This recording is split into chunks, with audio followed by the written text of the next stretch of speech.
और चलिए बात करें अगली बड़ी खबर की। दिल्ली एनसीआर में दमघोंटू हवा का कहर लगातार जारी है। कई इलाकों की अगर हम बात करें तो इस समय 400 के पार जो है वो एक्यूआई हो चुका है। 400 के पार एक्यूआई का होना यानी कि आप आसानी से समझ सकते हैं कि आप खराब, अति खराब या फिर हजार्डियस की श्रेणी में नहीं बल्कि अति गंभीर, अति हजार्डियस की श्रेणी में है आप इस समय। दिल्ली एनसीआर में दमघोंटू हवा का कहर लगातार जारी है। अब कोहरा नहीं बल्कि जहरीली धुंध की चादर में नोएडा और गाजियाबाद लिपट चुका है। गाजियाबाद में एक्यूआई इस समय 429। गाजियाबाद देश में सबसे अधिक प्रदूषित शहर बन चुका है। लोगों को सांस लेने में दिक्कतों का सामना यहां करना पड़ रहा है। बड़ी खबर आपको बता रहे, गाजियाबाद आप देखिए कल तक जो दूसरे स्थान पर था आज वो पहले स्थान पर पहुंच चुका है। हालांकि अक्सर पहले स्थान पर आने पर खुशी मनाई जाती है, लेकिन क्योंकि ये जो है प्रदूषण में पहले स्थान पर आने का मामला है, तो यानी कि आप अंदाजा लगा सकते हैं कि किस प्रकार लोगों को काफी दिक्कतों का सामना करना पड़ रहा है। और यहाँ पहले स्थान पर आने पर कहीं ना कहीं एक बड़ी शर्म की भी बात है। तो देखिए प्रदूषण लगातार बढ़ रहा है और ये सिर्फ दीपावली का प्रदूषण नहीं हो सकता है, इसके पीछे कई कारण हैं। लेकिन बात सबसे पहले ये करेंगे कि दिल्ली एनसीआर में दमघोंटू हवा का जो कहर है किस तरीके से अपना कहर लोगों पर बरपा रहा है। कई इलाकों की अगर हम बात करें एक्यूआई 400 के पार है, जो कि वेरी हजार्डियस की कैटेगरी में आता है। जहरीली धुंध की चादर में इस समय पूरा जो दिल्ली एनसीआर है, गाजियाबाद है, नोएडा है, वो लिपटा हुआ है। गाजियाबाद में एक्यूआई इस समय 429 है। वहीं गाजियाबाद देश में सबसे अधिक प्रदूषित शहर हो चुका है। लोगों को सांस लेने में दिक्कतों का सामना करना पड़ रहा है। इस समय देखिए शहरों में सांस लेना मुश्किल हो चुका है, दूभर हो चुका है, क्योंकि यहाँ पर जो कंक्रीट बन चुके हैं, सड़कें की अगर हम बात करें, ज़मीन की हम बात करें, कहीं ना कहीं कार्बोहाइड्रेट का जो उत्सर्जन ज़्यादा है।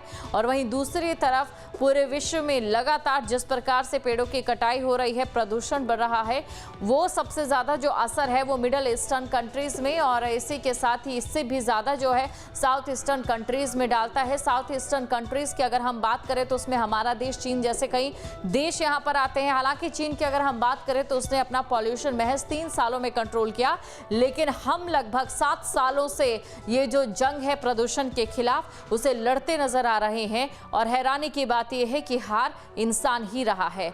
खबर पर अधिक जानकारी के साथ अमित चौधरी नोएडा से हमारे साथ जुड़ चुके हैं और इसी के साथ सोनू भी हमारे साथ जुड़ चुके हैं, गाजियाबाद से हमारे साथ बने हुए हैं। तो सबसे पहले सोनू मैं आपके पास आना चाहूंगी, क्योंकि आज खबर सबसे बड़ी गाजियाबाद से है, जिसने सारे रिकॉर्ड तोड़ते हुए देश में पहला स्थान प्रदूषण में हासिल कर लिया है, जो कहीं ना कहीं बेहद खतरनाक है।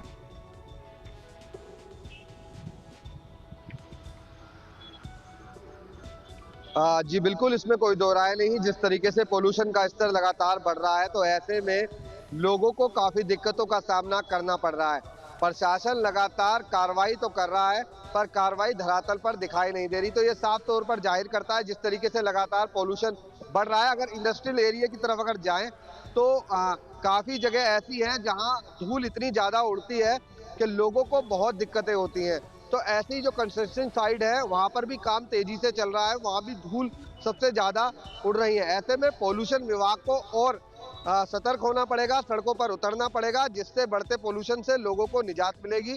क्योंकि लगातार जिस तरीके से पोल्यूशन बढ़ रहा है, लोगों को काफी दिक्कतों का सामना करना पड़ रहा है। दमघोंटू हवा से लोग बेहद परेशान हैं, बच्चे हो या बुजुर्ग, हर किसी को खांसी और गले में खराश, आंखों में जलन की शिकायत है। तो जैसे पोल्यूशन बढ़ रहा है, ऐसे में लोगों को काफी दिक्कतों का सामना करना पड़ रहा है। ऐसे में और थोड़ी सख्ती प्रशासन को करनी पड़ेगी, जिससे लोगों को काफी हद तक पोल्यूशन से राहत मिलेगी। जी बिल्कुल सोनू, देखिए सख्ती यहाँ पर की जा रही है, लेकिन उससे प्रदूषण है कम से कम 20% के करीब ही कम हो सकता है। अमित हमारे साथ बने हुए हैं। अमित, सवाल यही है कि हमारे पास स्थायी समाधान नहीं है। पूरे साल हम इंतजार करते हैं सर्दियों का, लेकिन सर्दियाँ अच्छी बीतें इसके लिए मेहनत नहीं की जाती है।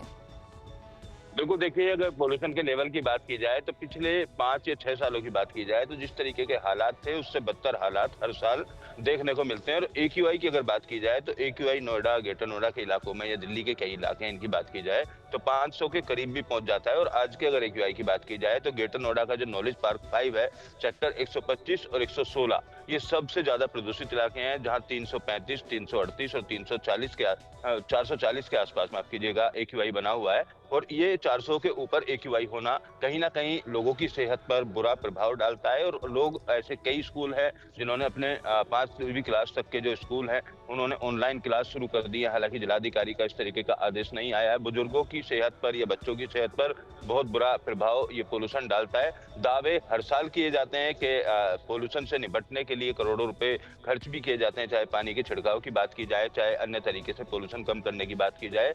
लेकिन हॉटस्पॉट में कमी दर्ज नहीं की जा रही है। जितने हॉटस्पॉट 5 साल पहले थे उतने हॉटस्पॉट अभी भी हैं, और उससे ज्यादा अगर हॉटस्पॉट की बात की जाए तो नए हॉटस्पॉट बनते हुए नजर आ रहे हैं नोएडा, ग्रेटर नोएडा के कई इलाकों में, जहां पोल्यूशन का लेवल लगातार बढ़ रहा है। नॉलेज पार्क 5 की अगर बात की जाए ग्रेटर नोएडा की, तो हर साल 500 के करीब AQI पहुंचता है, लेकिन किसी तरीके का स्थायी समाधान अभी प्रशासनिक अधिकारियों के द्वारा नहीं किया गया है। इसी तरीके से सेक्टर 125 का AQI भी 500 के आसपास हर साल पहुंच जाता है, लेकिन जब पोल्यूशन में कमी आती है उसके बाद इस तरफ सोचना अधिकारी बंद कर देते हैं। जो भी पोल्यूशन से निपटने के इंजामात हैं, चाहे निर्माणाधीन साइटों जहां पर बड़ी बड़े इमारतों की कंस्ट्रक्शन की जाती है, वहां नियमों की अनदेखी अक्सर देखी जाती है। हालांकि बीच बीच में जुर्माना जरूर लगाया जाता है, लेकिन जुर्माना लगाने के बाद अधिकारी पल्ला झाड़ लेते हैं। दोबारा से उस साइट पर किस तरीके का उल्लंघन हो रहा है शायद वो नहीं देखा जाता। इसी वजह से इस तरीके के जो हालात हैं वो लगातार बने रहते हैं। कई जगहों पर सड़कें टूटी हुई हैं, उन सड़कों की मरम्मत समय पर नहीं की गई है।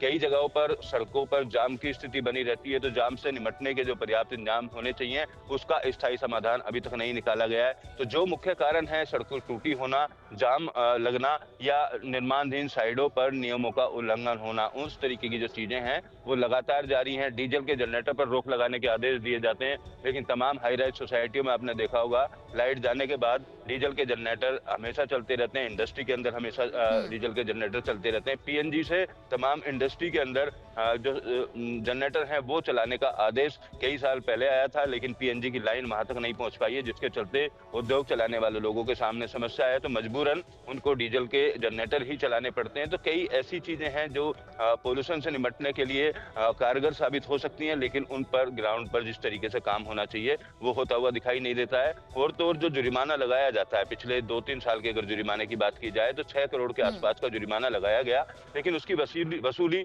महज 15 से 18% ही हो पाई। तो जिन लोगों पर जुर्माना लगाया अगर उनसे वसूली नहीं हो पा रही है तो ऐसे लोग दोबारा से नियमों की अनदेखी करते हैं, क्योंकि किसी तरीके की ठोस कार्रवाई उनके ऊपर देखी नहीं जाती है। तो फिलहाल देखना यही होगा कि कितने और दिन तक लोगों को इस पोल्यूशन से निपटना होगा, दो चार होना पड़ेगा, और अपनी सेहत के साथ इसी तरीके से मजबूरन खिलवाड़ के लिए लोग मजबूर हैं। जी बिल्कुल अमित, और देखिए ये समस्या अब और भी आगे बढ़ेगी। सोनू हमारे साथ बने हुए। सोनू, क्योंकि देखिए ये साल अल नीना वर्ष का है और ठंड बेहद पड़ने वाली है। जितनी ज्यादा ठंड होती है उतनी ज्यादा हवा में जो कण है वो तैरते हैं, यानी कि प्रदूषण अभी घटेगा नहीं बल्कि और बढ़ सकता है।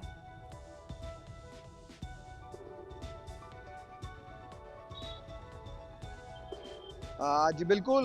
देखिए, ये सबसे जो सर्दियां जब शुरू होती है तो इसको हेल्दी सीजन बोलते हैं, और डॉक्टर भी ये राय देते हैं कि सुबह की सैर करो, क्योंकि हेल्दी सीजन होता है। पर जिस तरीके से लगातार पोल्यूशन बढ़ रहा है तो अनहेल्दी हो गया है। तो लोगों को अब तो जो चिकित्सा विशेषज्ञ साफ तौर पर कह रहे हैं कि सुबह के जो आप मॉर्निंग वॉक करते हैं तो उससे बचें, क्योंकि सांस की समस्या सबसे ज्यादा आगे बढ़ रही है, क्योंकि जो कण हैं वो ऊपर उड़ते हैं और लोगों को सांस के जरिए जाते हैं, जिससे लोगों को समस्या होती है। बात करें OPD की, तो OPD में भी लगातार जो सबसे ज्यादा मरीज जो आ रहे हैं वो सांस के मरीज आ रहे हैं, क्योंकि लोग ज्यादातर मॉर्निंग वॉक करते हैं, तो इसलिए करते हैं कि हेल्दी रहें। पर जिस तरीके से लगातार पोल्यूशन बढ़ रहा है तो ऐसे में अनहेल्दी होना निश्चित है। वही जो स्वास्थ्य विभाग है लगातार यहाँ पर इस समय देखने वाली बातें रहती है कि अभी और क्या ठोस कदम उठाए जा सकते हैं। अमित हमारे साथ बने हुए हैं। अमित, देखिए प्रदूषण से निपटने का एक ही यहाँ पर जो सबसे बड़ा हम एक कह सकते हैं कि एक वजह यहाँ पर नजर आ रही है या फिर एक तरीका नजर आ रहा है, वो ये कि ज्यादा से ज्यादा पेड़ लगाए जाएं और जनवरी से ही अगले साल सर्दी तक के लिए तैयारी की जाए। हाँ बिल्कुल, देखिए पेड़ लगाने के लिए प्रदेश सरकार का हर साल मुहिम चलती है और ज्यादा से ज्यादा पेड़ लगाने का टारगेट भी दिया जाता है। और नोएडा और ग्रेटर नोएडा की अगर बात की जाए तो काफी तादाद में पेड़ लगाए हुए भी हैं, और लगातार जो हॉर्टिकल्चर डिपार्टमेंट है, चाहे यमुना प्राधिकरण का हो, ग्रेटर नोएडा का हो या नोएडा प्राधिकरण का हो, हरियाली की तरफ काम करता रहता है, उसमें कोई दो राय नहीं है। लेकिन जिस तरीके से पोल्यूशन बढ़ता है उस पोल्यूशन से निपटने के लिए जो कारगर प्रयास हैं वो टूटी हुई सड़कें ठीक करना या कंस्ट्रक्शन साइडों पर होने वाली नियमों की अनदेखी की या ऐसी सड़कें जहां दिन भर जाम लगा रहता है, उससे निपटने के ग्राउंड पर कोई ठोस जो इंतजामात होने चाहिए, जो ठोस कदम उठाए जाने चाहिए, वो शायद अभी तक नहीं उठा पा रहे हैं। केवल जुर्माना लगाकर पल्ला झाड़ लिया जाता है, जुर्माना लगाकर ये अधिकारियों की तरफ से मान लिया जाता है कि पोल्यूशन का लेवल कम कर लिया जाएगा। लेकिन जो मुख्य कारण है सबसे ज्यादा, अगर बात की जाए नोएडा ग्रेटर नोएडा एक्सप्रेसवे की, ग्रेटर नोएडा वेस्ट की बात कर लें, तो कई ऐसे इलाके हैं जहां सुबह 9 बजे के बाद से और शाम को 10 बजे तक, रात को 10 बजे तक जाम की स्थिति लगातार उन सड़कों पर बनी रहती है। तो जाम से कैसे निजात पाई जाए, क्या वैकल्पिक रास्ते इस्तेमाल किए जाए, उस तरफ कोई ठोस जो कदम है वो पिछले 4 से 5 साल में नहीं उठाए गए हैं। इसी तरीके से निर्माणाधीन साइडों पर जो नियमों की अनदेखी होती है, उन पर ठोस कार्रवाई किस तरीके से हो, किस तरीके से उनको पाबंद किया जाए, क्योंकि एनजीटी के आदेश पर किसी भी निर्माणाधीन साइट पर ग्रीन कपड़ा इसलिए लगाया जाता है ताकि जो धूल के कण है वो उस कंस्ट्रक्शन साइट से बाहर ना जाए। लेकिन ग्रीन कपड़ा भी आपने कई जगह देखा होगा, वो खुद फटा हुआ होता है, हवा में हिल रहा होता है। तो नियम केवल दिखाने के लिए, दिखाने के लिए तमाम जो प्रयास हैं वो किए यानी जाते कि हैं। नियमों को हो लेकर सकता सिर्फ है खानापूर्ति की जाती है और यही वजह है कि हम प्रदूषण के शिकार होते जाते हैं। आप दोनों का शुक्रिया तमाम जानकारी को दर्शकों तक पहुंचाने के लिए। जहां भक्ति है हर शब्द में, कथाओं में छिपे हैं दिव्य रहस्य और ज्योतिष देता है जीवन को दिशा। धर्म से जुड़ी हर बातों को जानने के लिए हमारे चैनल स्तुति को सब्सक्राइब करें। चैनल पर जाने के लिए इस लिंक पर क्लिक करें।